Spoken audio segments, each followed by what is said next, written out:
Again, this bit here sort of represents the bed.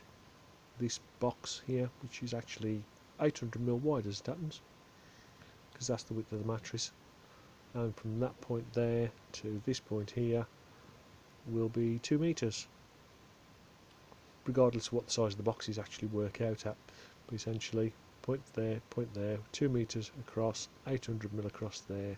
This section here will be removable, so I can put it on top of there to store it out the way.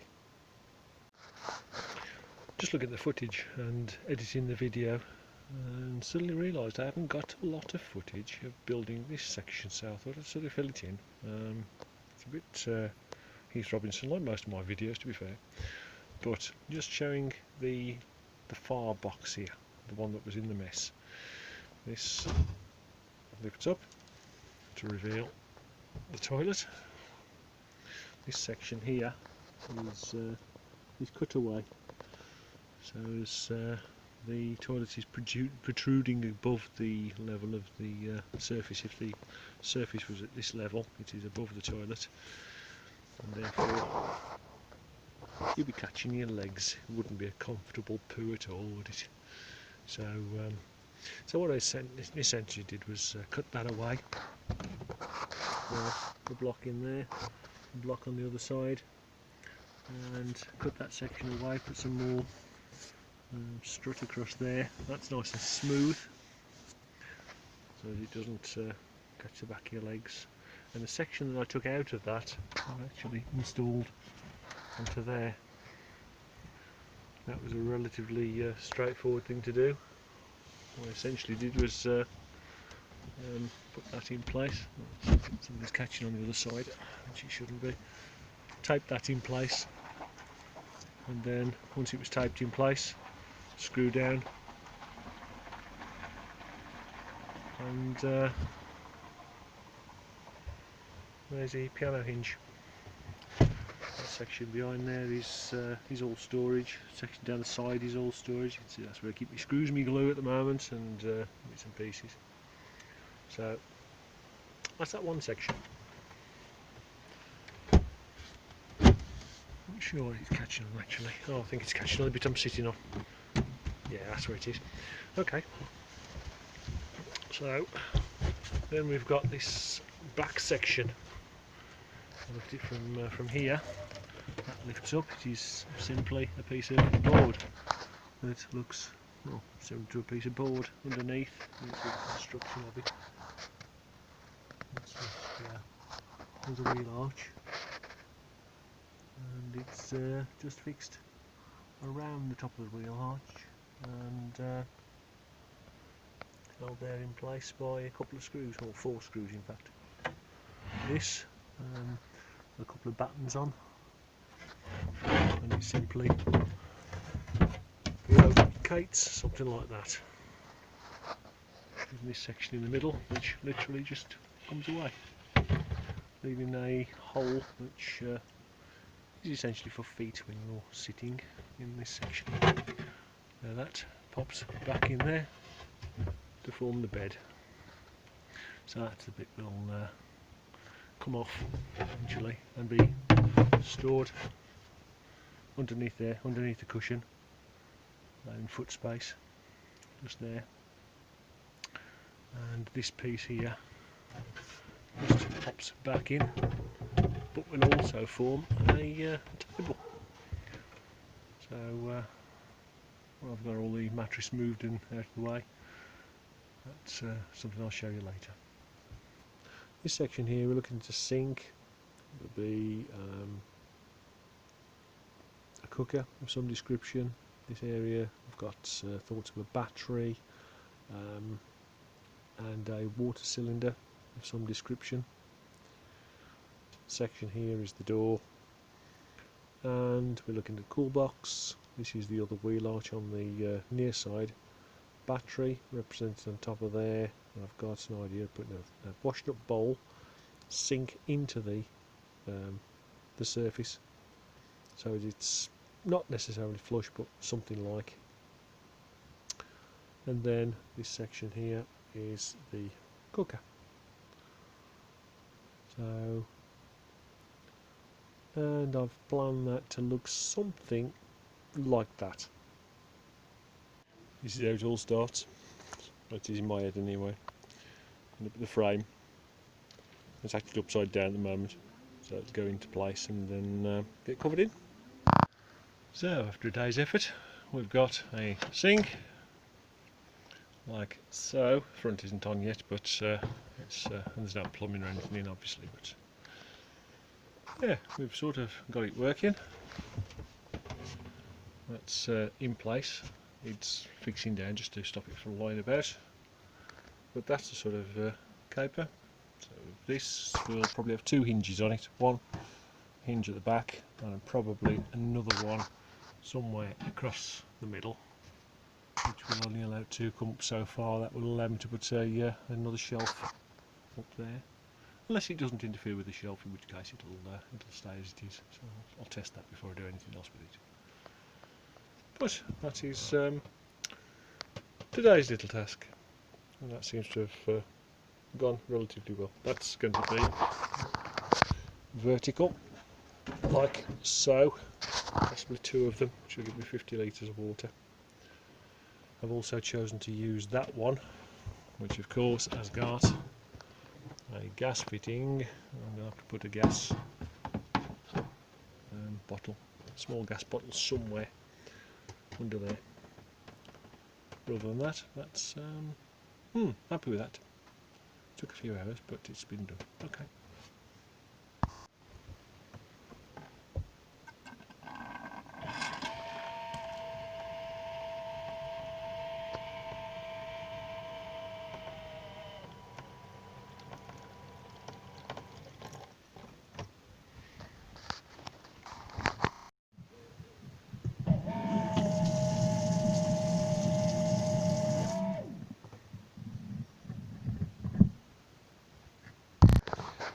And here we are again, quick update.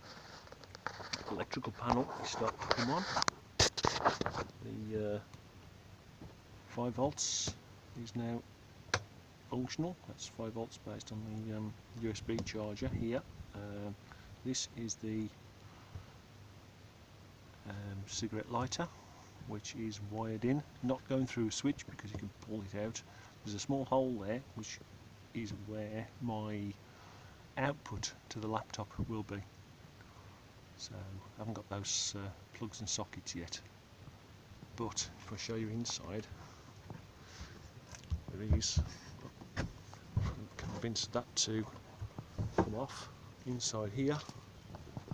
The wiring's a bit messy at the moment. To the left hand side of the fuse box it is relatively sorted. To the right hand fuse box it is still spaghetti. There's a few things that need shortening because they were wired in temporary, and I have literally only just fitted these two sockets. So that socket there was the cigarette lighter socket. Try and get an angle on that. And that's been screwed in. I drilled a 2.9mm hole and tapped it out to 3.5 and used an electrical socket pin which I've cut down. So that went in quite nicely. This is a round unit, so just screwed straight in. The fuse board itself is a 12-way. Nothing labelled yet, it will be, but at the moment we've got the fuse board in place. Again, on a temporary basis, that is the shunt, and the shunt is used to feed current reading to this unit, which is currently showing me 12.7 volts, and it's also interestingly showing me 131 amp hour capacity, which is entertaining because it's a 105 amp hour battery. Right, so that is wiring to the shunt, which is going through 160 milliamp fuse just there. I didn't want that melting my van. So this little unit down here, we've got the solar panel, which I can show you in a second, and it says it's feeding 2.1 amps into my battery currently at 12.6 volts. Now wiring again here is over length and somewhat messy because I don't actually know where that's going to end up. I've got cables going to the battery and essentially solar panel feed into the unit and battery feed out of the unit. It's going up to the battery, directly to the battery terminals. Here, dangling, not its ideal position, is the buck converter. Buck converter takes in 12 volts and it will put up to 35 volts out, DC to DC converter. And that's set currently to 18.5 to 19 volts. And the cable that's coming out of it, the black and red, is actually going to there, which fits directly into my laptop and works perfectly. I did try it the weekend, so that works excellently. And I'll say that black cable will eventually have a plug on the end of it, which will mate with a socket on that hole. I've checked on the CAD drawing, I can actually get that to fit directly behind, it's not easy to see, I'm sorry, directly behind that socket. Might mean 4 little holes there with I don't know, panhead screws just to achieve that, but that will be happening before long.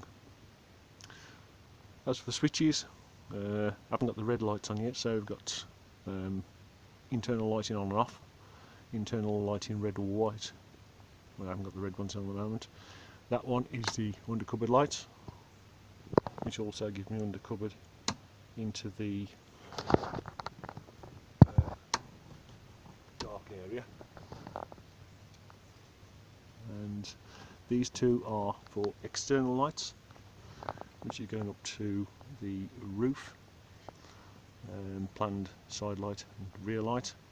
This is the solar panel lifter. That one is unplanned, so I'm just sneakily grabbing my list. Yeah, number 7 is actually switching on and off the buck converter. So you can see red light on the buck converter, possibly. Yes, you can. It is on there, and it will take a half a minute or so to fade. That one is for the GSM Wi-Fi, which is not yet installed. That one is for the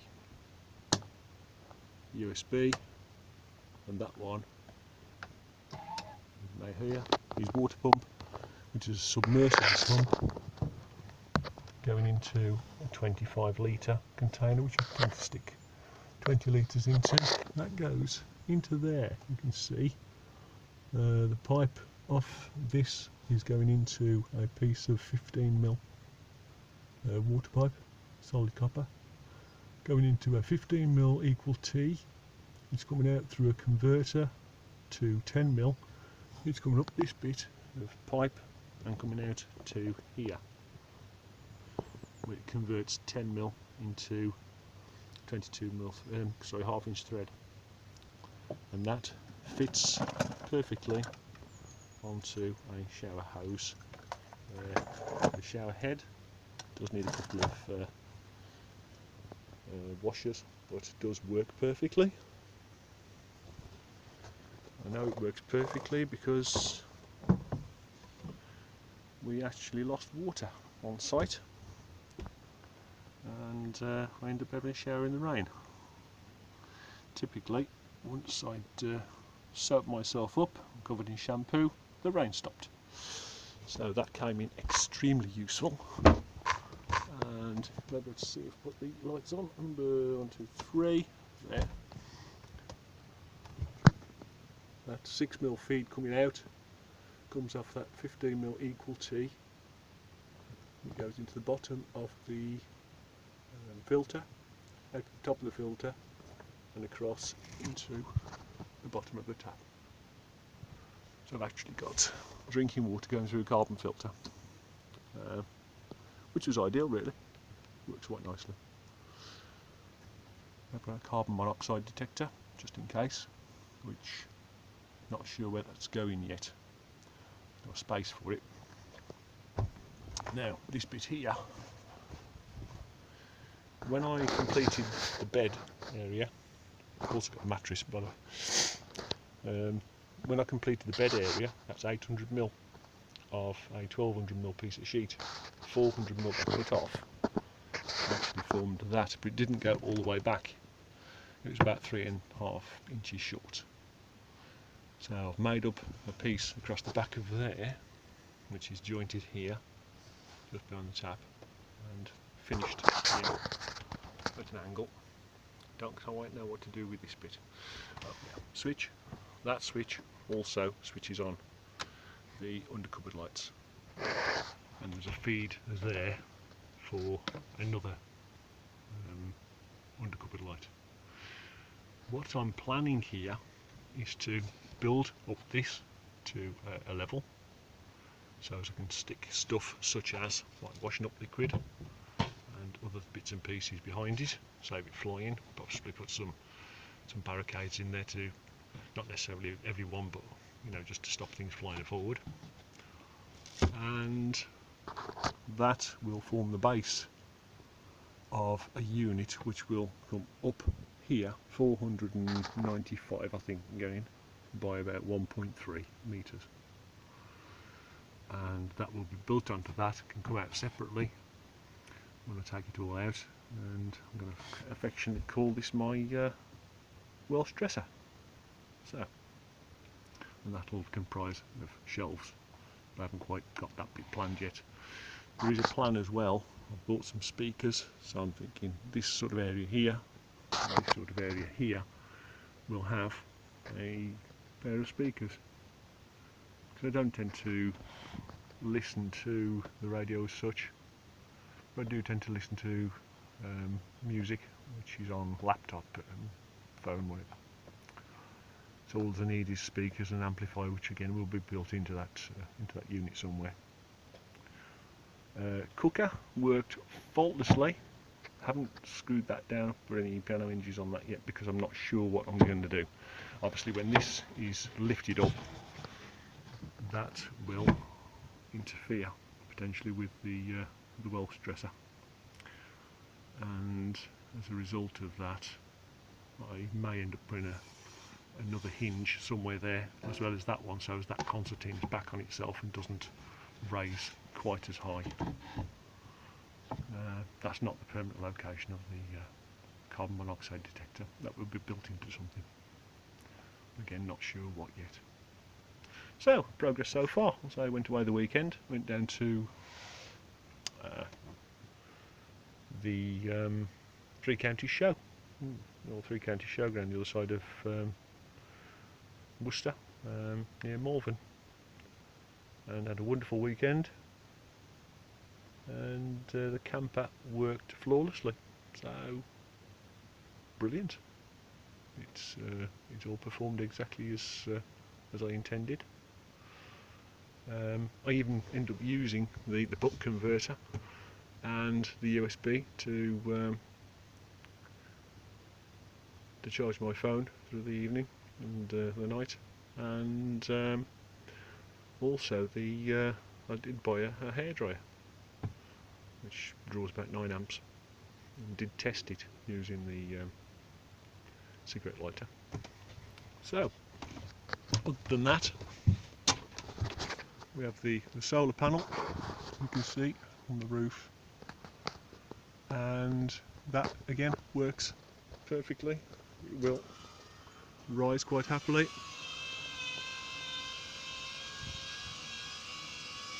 To maximise the winter sunlight.